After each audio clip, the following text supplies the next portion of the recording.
Hey, welcome back to JG3 Reviews. My name is James, and here I like to explore the world of fountain pens, ink, and paper. And today, it is one of those days we are going to look at an ink. This is Wearingeul's Call of Cthulhu by H.P. Lovecraft. They like to center their ink themes around literature and authors, and this one is a 1930s thriller about an alien sea monster in the depths of the seas that can drive you mad. And the ink is a dark teal that goes into some sheen that is a bit purplish and black. Illustrated well on the label, even better on the printed sample card that they sent, and I really like that. I'm really a fan of the teal, and I like inks that shade, and this has some really good shading characteristics, and I like inks that sheen, and this one has some light sheening characteristics. Well, I say light. It's not an overbearing sheen, it's actually a dark colored sheen, but you know what I mean.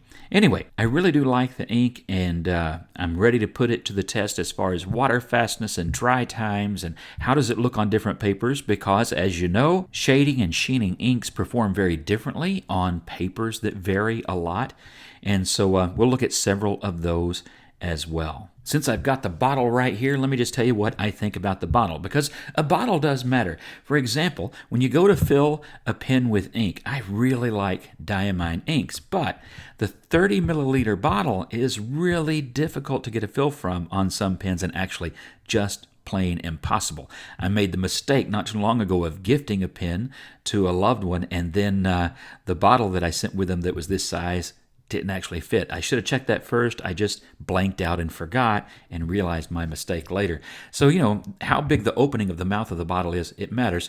Fantastic ink, but, sometimes some problems in the smaller bottle. This one, however, has a nice wide mouth. It's very similar to, for example, a Pelican bottle in size. So if you have one of those, or a Waterman ink, very, very similar in size there. And so very easy to get, well, pretty much all pens. I have no pen for which this would be a problem, and I appreciate that.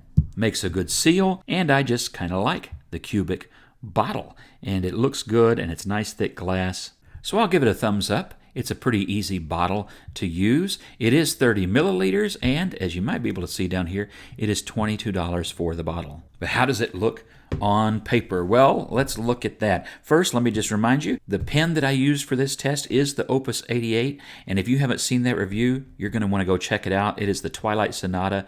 It is an exclusive there at Goldspot. Really great pen, and I'm really enjoying how well that is performing in writing. And speaking of that writing, here we go. Here is first on the Clairefontaine Grid Spiral. I really like this particular paper. Performs well and brings out shading and sheening characteristics of a lot of inks. So, no surprise that this ink performs well on this paper. You can see the shading that is there. Hopefully you can catch that there is a good bit of sheen, especially at the bottom of the letters, if you'll look closely there, where the pen crosses over. And anywhere you have a little bit more ink settling as the ink dries, you're going to have better chance of sheen, and I think it does well here on the Clairefontaine. Here in my wetness check, you can see that base ink that is a really nice looking teal. This particular shade kind of reminds me of Pelican Dark Green, but leaning more into its teal color. And then, of course, it has this nice dark shading and sheening that the other does not. On one of my favorite papers for shading and sheening, it performs very well. This is Tomoe River paper in a sample notebook from Lockby. And this is the older Tomoe River paper. And as you can see, you really get that shading. It looks darker on this page than it does even on the Clairefontaine. And if you look here at the edges, you get a nice purplish black and a little bit even of reddish sheen just at those edges. I should point out too that on the back of the Clairefontaine and the Tomoe River as well, no issues of bleed through or spotting or anything like that. And in my review of that pen, I use this ink, and I use it here on Rhodia paper. And as you can see, you don't get quite as much of the sheen as you do on the Tomoe and the Clairefontaine. I think that's fairly normal. But you get really good shading, and it looks good on this page. And I think the Rhodia really brings out that lighter teal into the darker teal just before the sheened parts of the writing And I like that. I also have here some ayush paper, and on the ayush, it really seems to bring out the darker tones of this ink. So there's less of that light shade of the teal, more of the dark, and it sheened very, very well. And hopefully you can see that there. Certainly from where I'm looking, the sheen shows up well on this paper. And again, 0 issues on the other side.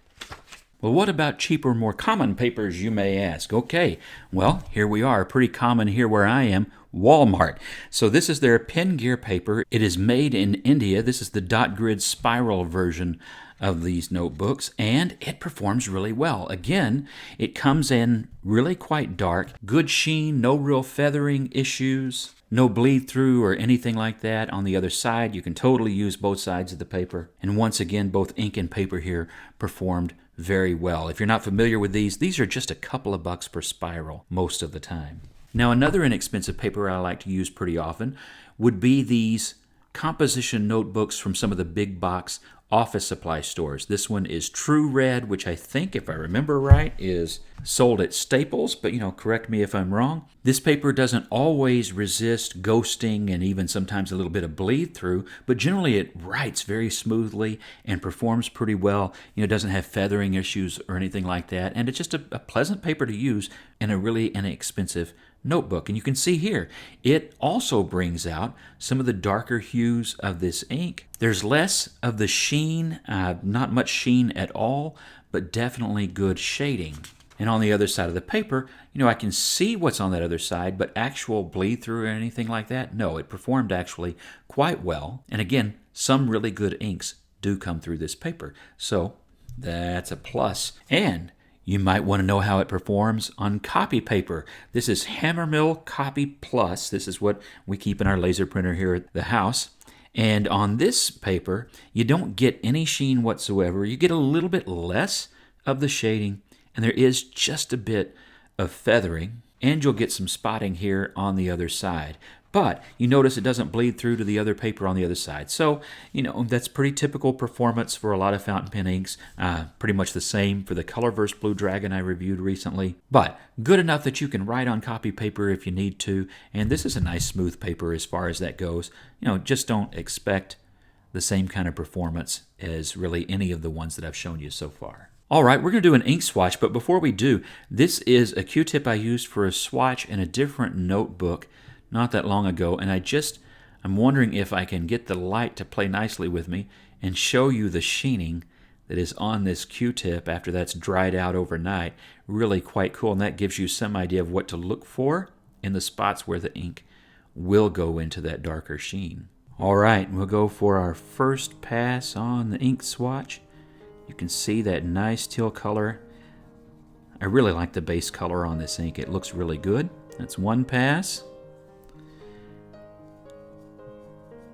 2 passes. This may be a test on the bleed through. I'm being kind of generous with this ink here.